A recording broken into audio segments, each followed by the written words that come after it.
मन को शांत और स्थिर करने के लिए भगवान कृष्ण ने बताए हैं 2 उपाय। किसी भी चीज को समझने के लिए सबसे पहले मन को शांत रखना चाहिए और फिर काम पर ध्यान देना चाहिए, क्योंकि हम मन से ही प्रश्न खोज लेते हैं और मन में ही जवाब देकर बैठ जाते हैं। भगवान श्री कृष्ण ने मन को शांत रखने के लिए 2 चीजें बताई हैं। भागवत गीता में भगवान श्री कृष्ण कहते हैं, मन का बेचैन होना उसका स्वभाव है। हमारे मन को लगता है कि अगर वह अलग अलग बातों के बारे में सोचता रहेगा तो हमें आने वाली हर मुश्किल और मुसीबत से बचा लेगा, पर ऐसा होता नहीं है। हम अपने जीवन का काफी अधिक समय सोच विचार करके परेशान होने में निकाल देते हैं। भगवान श्री कृष्ण कहते हैं कि मन का यह स्वभाव बदलना मुश्किल जरूर है, असंभव नहीं। अच्छा, अब आप एक बात बताइए, क्या आप कौवे को कह सकते हैं कि वो कांव कांव की आवाज ना करे? या फिर क्या आप किसी मेंढक को कह सकते हैं कि वह पानी देखते ही ऊंची छलांग ना मारे? हमारे मन का भी कुछ ऐसा ही है। जीवन में कुछ भी होता है, अच्छा या बुरा, हमारा मन उस पर कांव कांव कांव करने लगता है। कांव कांव से मेरा मतलब है चिंता करना, व्याकुल होना। कोई बुरी बात होती भी नहीं है और मन परेशानी की ऊंची ऊंची लपेटें लेने लगता है।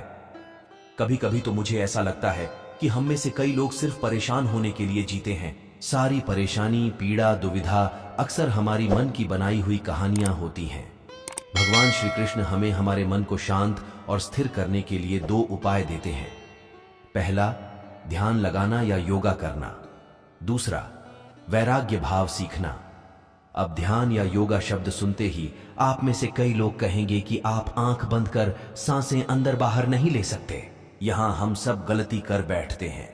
योगा या ध्यान का मतलब सिर्फ आंख बंद करके बैठना नहीं होता। योगा का मतलब होता है अपना पूरा ध्यान किसी चीज पर लगाना और उसे हटने नहीं देना। अगर आप रोटी बना रहे हैं तो सिर्फ उस बात पर ध्यान दीजिए। अगर आप कोई वीडियो देख रहे हैं तो अपना पूरा ध्यान उस वीडियो पर लगाएं। यह मत सोचिए कि ये वीडियो देखकर आप अपना कितना वक्त बर्बाद कर रहे हैं। जब आप जीवन के हर छोटे बड़े काम को पूरे ध्यान से करते हैं तो आपका जीवन ही एक योग बन जाता है। ऐसे जीवन में शांति, स्थिरता, साहस और सफलता का होना अनिवार्य है। वैराग्य भाव। दूसरा उपाय, वैराग्य का अर्थ यह नहीं कि आप सब कुछ छोड़कर जंगल में जाकर बैठ जाएं। वैराग्य का सच्चा अर्थ यह है कि आप जो काम कर रहे हैं उसका रिजल्ट क्या निकलेगा उसकी चिंता ना करें। जैसे अगर आप कोई इंटरव्यू के लिए जाएं तो आप यह कर सकते हैं कि पूरे मन से तैयारी करें और अपना बेस्ट देकर आ जाएं। वह नौकरी मिलना या ना मिलना आपके हाथ में नहीं है।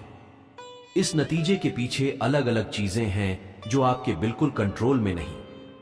तो जिस चीज के बारे में आप कुछ कर ही नहीं सकते उसके बारे में चिंता भी ना करें। यही वैराग्य का सच्चा मतलब होता है। और यही है भगवान श्री कृष्ण का दूसरा उपाय, मन को चिंता की लपेटों से बचाने का। याद रखिए, आप पूरे के पूरे इंसान हैं। समझदारी, संयम और कुशलता से भरे इंसान।